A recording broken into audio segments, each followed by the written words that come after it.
महिलांचा गंभीर आरोप, संदीप कापसे हा देत होता अपमानास्पद वागणूक। नमस्कार, मी मुतान सद्दाम हुसैन एच न्यूजमध्ये आपले हार्दिक स्वागत आहे। मागाशी एक पंधरवाड्यामध्ये सिल्लोड पंचायत समिती अंतर्गत एक प्रकरण गाजलेलं आहे, तो म्हणजे फिक्स डिपॉझिटचा। महिला बचत गट अंधारी आणि पालोद सर्कल या दोन बचत गटामध्ये जे तालुका व्यवस्थापक होते संदीप कापसे, खूप मोठा भ्रष्टाचार समोर आलेला आहे आणि तो भ्रष्टाचार सुद्धा त्यांनी केलेला आहे। तो भ्रष्टाचार नेमका म्हणजे आहे 1,75,00,000 रुपयाचे त्यांनी या महिला बचत गटाला न विचारता, अध्यक्ष सचिव यांची संमती न घेता त्यांनी स्वतःच्या फायद्यासाठी तो फिक्स डिपॉझिट स्वतःच्या एक पत्रव्यवहार करून त्यांनी केलेला आहे आणि त्या फिक्स डिपॉझिटला या पूर्ण महिलांचा विरोध आहे। म्हणजे त्या अकाउंटचे होल्डर, अकाउंट मालक हे महिला आहे, त्या पैशाचा पूर्ण अधिकार या महिलांचा आहे। यांच्याशिवाय त्या पैशासोबत कोणीही गैरव्यवहार करू शकत नाही। पण एक तालुका व्यवस्थापक ज्या कंपनीने नेमून दिलेलं आहे त्यांनी स्वतःच्या फायद्यासाठी या ठिकाणी तो मोठा घोळ केलेला आहे। 1,75,00,000 रुपयाचा घोळ म्हणजे फिक्स डिपॉझिट यांना न सांगता त्यांनी केलेला आहे। त्यांना न्याय देण्यासाठी आपल्यासोबत आज जे दुर्गाताई पवार आहे ते आपल्यासोबत आहे। नेमकं ते महिलांना कशा प्रकारे न्याय मिळवून देणार आहे, दोन शब्द ऐकून घेऊ। तर तुम्हाला काय वाटतं या प्रकरणामध्ये, काय कसं म्हणजे आपण कशा प्रकारे या महिलांना न्याय मिळवून देऊ शकतो आणि संबंधित जे तालुका व्यवस्थापक कापसे आहे याच्यावर या प्रकरणामध्ये गुन्हा दाखल होऊ शकतो का? त्याच्यावर तर गुन्हा दाखल व्हायलाच पाहिजेत। आमच्या भोळ्या महिला आहेत, बचत गट चालू करताना एच.डी.एफ.सी. बँक बी त्या बँकेवाल्याला बी घ्यायला पाहिजे। माझा त्या बँकेवाल्यानं एवढा पैशाचा घोळ कसा केला? एक साधारण माणूस, एक कॉन्ट्रॅक्ट बेसवर लागणारा माणूस, त्यानं एक पत्र व्यवहार करून या महिलांची फसवणूक केलेली आहे। त्याच्यावर गुन्हा दाखल व्हायलाच पाहिजे। गुन्हा दाखल म्हणजे त्या गटावरून लोकांचा विश्वास उठून गेलेला आहे आणि कोणी बचत गटच्या पाठीमागे जात नाही, कारण ते म्हणतात भ्रष्टाचारी बचत गट आहे आणि या महिलांनाच पैसे खाल्ले। त्या संदीप कापसेला त्याच्यावर तर गुन्हा बी दाखल व्हायला पाहिजे आणि याला जे काम करतो त्या कंपनीने त्याला काढून द्यायला पाहिजे, अशी माझी भूमिका आहे। या भूमिकेमध्ये तुम्ही कशा प्रकारे, आता तुम्ही सध्या जे विद्यमान आमदार आहात त्याचे तुम्ही निकटवर्ती आहे महिला आघाडी म्हणून, तर एक महिला आघाडीचे तुम्ही नेते आहात, तर त्याच्यावर गुन्हा दाखल होण्यासाठी तुम्ही काय पाऊल उचलणार? आणि मी आमदार अब्दुल सत्तार साहेबाला बोलणार आहे की साहेब या महिलाची दक्षता तुम्ही घ्यायला पाहिजे। आणि शासनाची लाडकी बहीण आहे, शासन याच्यावर गंभीरपणानं दखल घेणार आहे आणि मी साहेबांना सांगणार आहे, साहेब आलेल्या अधिवेशनमध्ये हे आपलं सिल्लोड तालुक्याचा बँकेचा घोटाळा आणि या अधिकाऱ्याचा घोटाळा हे उघडकीस आलाच पाहिजेत आणि मला खात्री आहे की आमदार अब्दुल सत्तार साहेब याच्यावर न्याय दिल्याशिवाय राहणार नाही। आपल्यासोबत अजून एक ताई, आपलं नाव काय? नमस्कार, माझं नाव शारदा ज्ञानेश्वर बांबरे, राहणार बोरगाव बाजार, तालुका सिल्लोड, जिल्हा छत्रपती संभाजीनगर। माझ्या प्रभागाचं नाव अंधारी प्रभाग आहे आणि माझ्या प्रभागामध्येच फ्रॉड झालेला आहे सर। तर सगळ्यात पहिला असा प्रश्न आहे सर माझा की समजा ज्या बँकवाल्यांनी एफडी केला तर त्या बँकवाल्याचा प्रश्न माझा हा होता की त्यांनी न विचारता, म्हणजे महिलांना न विचारता एफडी केला कसा, पहिला प्रश्न माझा हा आहे सर। आणि दुसरा प्रश्न, जर अधिकारी जर न विचारता महिलांना एफडी करत असेल तर त्यांच्यावर सक्तीने कारवाई झाली पाहिजे। आणि दुसरा विषय म्हणजे जेव्हा आम्ही एफडी त्यांना म्हणालो की एफडी कसं काय केला, तर ते म्हणते आमच्या BM सरांनी तुमच्या केली आणि तुमचा एफडी मोडायचा आहे तर इथं महिलांना पाठवा, त्यांची सिग्नेचर द्या, नंतर आम्ही एफडी मोडतो। जर ही कोणती कारवाई त्यांची, तर त्यांच्यावर सक्तीने ॲक्शन घेतलं पाहिजे, असं आमचं सर्व महिलांचं म्हणणं आहे। महत्त्वाचा मुद्दा आहे, एफडी करताना या महिलेचे हस्ताक्षर कुठे घेण्यात आले नाही, यांना न विचारता ती एफडी करण्यात आलेली आहे। पण आता जेव्हा एफडी तोडण्याचं जर प्रोसेसर आहे तर आता शाखा अधिकाऱ्याला वाटतं का महिलेचे हस्ताक्षर पाहिजे, करताना साईनची गरज लागली नाही, आता मोडताना गरज आहे। अजून आपल्यासोबत दुसऱ्या महिला, तुम्हाला काय त्रास होत आहे? पटकन या पुढं। एकच प्रश्न आहे, BM सरने जर लेटर देऊन एफडी केली तर त्यांच्याच हातानं एफडी मोडली गेली पाहिजे, असं अगदी छान मुद्दा आहे। ताईचं म्हणणं आहे का BMनं जर एफडी साठी जर पत्र दिलेलं आहे तर सदरील एफडी हे BMच्याच पत्रानं मोडली पाहिजे, पण आता तो नियम त्या ठिकाणी लागू होणार नाही। आता तुमचं काय म्हणणं? या प्रकरणामुळे बाकी ग्रामीण भागातल्या महिला पदावर यायला घाबरतायत आणि त्यांच्यामुळे CRP ताईची पण बदनामी होते की बाकीच्या ग्रामीण भागातल्या महिलांचं म्हणणं आहे की या CRP ताईंनीच आमचे पैसे खाल्लेले म्हणून, त्याच्यामुळे महिलांचा आमच्यावरचा विश्वास उठतोय।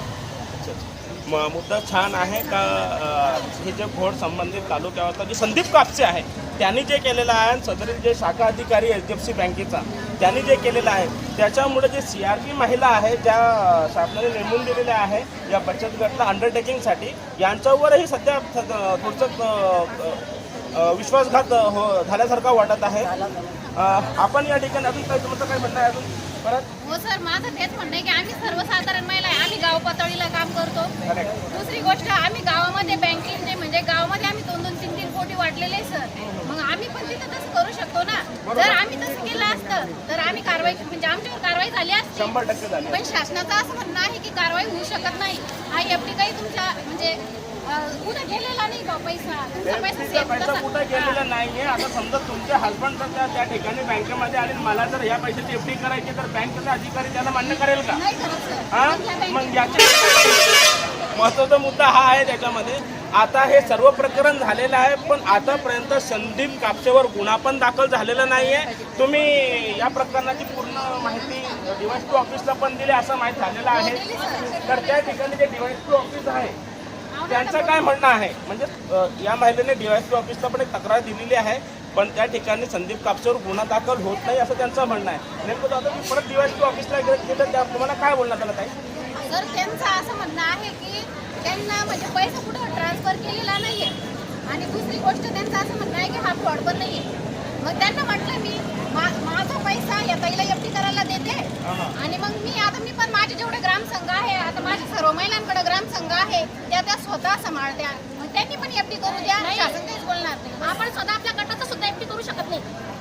नाही करू शकत नाही. आपण फक्त आपलं वैयक्तिक करू शकतो, महिला बचत गटाचं नाही करू शकत. हा अधिकार त्यांना कसं काय दिला?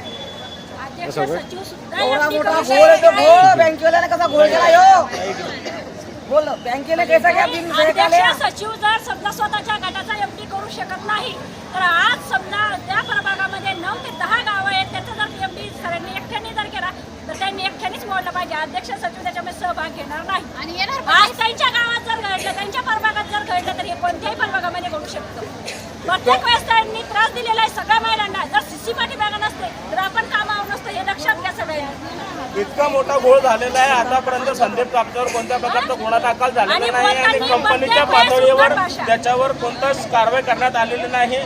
चौकशी समिती त्याच्यावर नेमण्यात आलेली आहे पण आतापर्यंत चौकशी सुरू झालेली नाही आहे. अजून काय बोला? सर नमस्कार, माझं एकच म्हणणं आहे की संदीप कापसे सरांच्या संपर्कामधला एकही व्यक्ती आम्हाला BM म्हणून पाहिजे नाही, बरोबर आहे की नाही? आणि कापसे सरांनी भरपूर वेळा आम्हाला रिकामी बाटली सुद्धा अशी हातात घेऊन दिली नाही कारण की आम्ही घरून येत होतो. पाणी पिऊन तर दिलं पाणी सुद्धा पाणी पिऊ दिलं नाही आणि त्यांचं म्हणणं होतं की जास्तीत जास्त म्हणा त्यांना जातीभेदच केला सर आतापर्यंत. संदीप कापसेने जातीवाद पण केलेला आहे. या महिलांना त्यांनी स्वतः पाणी पिऊ दिलेलं नाही. पाणी अतिशय खालच्या पातळीवर जाऊन त्यांनी स्वतःचं काम केलं आहे. त्यांना मानधन बी देत नाही आणि त्यांना बोलताना आमचं मानधन याच्यानंतर अरे तुझ्याची भाषा बोलतात ते कापसे. जरी असलं तरी महिन्याला झालं तर महिला काम करतील नाही तर आम्हाला समजा तशी इच्छा पण नाही होत कारण की घरचे पुन्हा आम्हाला टॉर्चर करत्या आणि इथं आल्यानंतर आम्ही CCला सुद्धा आम्हाला असं केलं तर कसं चालणार आहे? ताईने अतिशय गंभीर आरोप या ठिकाणी केलेला आहे म्हणजे जातीवाद आमच्या सोबत या ठिकाणी होत आहे. जास्तीत जास्त त्यांनी जातीवादच केला इथं. सलमा बाजी बोला काहीतरी तुमच्या प्रतिक्रिया. वाट में बोलत पहिले माझं म्हणणं एवढंच आहे की हा पैसा जे महिला बचत गटांचा होता आमचे 2 प्रभाग आहे. 2 प्रभागामध्ये हा जो घोळ झाला आहे एक अंधारी प्रभाग आणि पालत प्रभाग. हा पैसा कम्युनिटीचा आहे, महिलांचा आहे. हा FD होऊ शकत नाही. या पैशाची बँकेवाल्यांना सुद्धा माहिती होती आणि विशेष म्हणजे आमचे BMM कापसे सर यांना अभियानाची परिपूर्ण माहिती असताना त्यांनी हा लेटर दिला कसा? पदाधिकाऱ्यांचं FD करणं. जर तुम्हाला एवढं त्यांच्या हेतूबद्दल विचार करत होते तर त्यांना समोर बोलवायचं असतं, त्यांना माहिती द्यायची असती, पूर्व सूचना द्यायची असती आणि त्यांना समोर बसून तुम्ही FD करायची असती. मग आमच्या मनात कोणताही असा विश्वासघाताबद्दल काही विषय आला नसता. आणि ही FD खरं म्हणजे तर एका प्रभागाची नसून असे आपल्या पूर्ण 8 प्रभागाचे झाल्यासारखे असं वाटतं सर्व महिलांना. आज आमच्यावर आहे उद्या त्यांच्यावर आहे. सगळ्या घाबरलेल्या महिला आहेत ते सर्व महिला घाबरलेल्या आहेत. जर सर्वांचं महिलांचं म्हणणं आहे का जर आज ह्या विषयावर काही कारवाई नाही झाली तर आम्ही पूर्ण CRP पूर्ण कॅडर आम्ही राजीनामेही देऊ शकतो जर असं हे झालं नाही तर.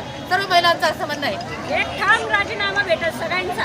कायचं असं म्हणणं आहे की या प्रकरणामध्ये सखोल चौकशी झाली नाही, संदीप कापसेवर गुन्हा दाखल झाला नाही तर आम्ही राजीनामा द्यायला तयार आहे. जर आम्हाला गावात असं आम्ही जर बाहेर निघतात कोण उमेदची सीआरपी आहे तर ते आमच्याकडे असे संशयाच्या नजरेनं लोक पाहतात आणि उमेदमध्ये तो घोळ झाला 2.25 कोटीचा. हो झालेला झालं असं- बहुत असं झालेला आहे. म्हणताय नाव तर लोक. येणारच पेपर होतं. पाहिजे झाल्यामुळे सर्व लोक पेपरवर आल्यामुळे सगळं आम्हाला त्रास सहन करावा लागतोय. जर एवढा मॅटर झाल्याच्या नंतर पण तो माणूस कधी स्वतः कबुली करत नसेल याचा अर्थ त्याच्या हातावर त्याच्या डोक्यावर एखाद्या मोठ्या माणसाचा किंवा त्याचा एखादा साथीदार असू शकतो त्याचा पण खुलासा व्हायला पाहिजे त्याच्याच तोंडाने समजा. त्याचं असं म्हणलं की त्याच्यावर आता चौकशी झाली नाही तर त्याचं कारण आहे की त्याच्यावर कोणत्या वरिष्ठ माणसाचा हात आहे किंवा त्याला जाणून बुजून कोणतरी पाठीशी घालत आहे. तर तुम्हाला काय प्रतिक्रिया द्यायची का तुमची थोडीफार 2 शब्द? आपल्यासोबत प्रतिनिधी आहे संतोष भाऊ दानवे, श्री सहाय्यक आहे आपले भाऊ, ते 2 शब्द आपल्याकडे देणार आहे. त्याच्या जवळ एक या ठिकाणी त्या बचत गटाच्या CRP या ठिकाणी जमलेला आहे. जो प्रकार आता समोर आलेला हा फार गंभीर प्रकार आहे, कारण की 1,75,00,000चा FD महिलांना न सांगता या ठिकाणी त्या कर्मचाऱ्यांनी केलेला आहे आणि या कर्मचाऱ्यांनी कोणाला विश्वासात न घेता केलेला आहे. आम्ही संबंधित अधिकाऱ्याशी याला चर्चा करणारच आहोत, पण त्या तत्पूर्वी या अधिकाऱ्यावर गुन्हा दाखल करून त्याला निलंबन करण्यात यावं व दुसरा या ठिकाणी त्या कर्मचाऱ्याचा दुसरा अधिकारी या ठिकाणी आणावा या ठिकाणी प्रयत्न तर करणारच आहोत. पण ह्या महिलांसाठी 2 या 3 दिवसामध्ये यांचे पैसे यांना कसे काढता येईल यासाठी आम्ही 100% प्रयत्न करणार आहोत.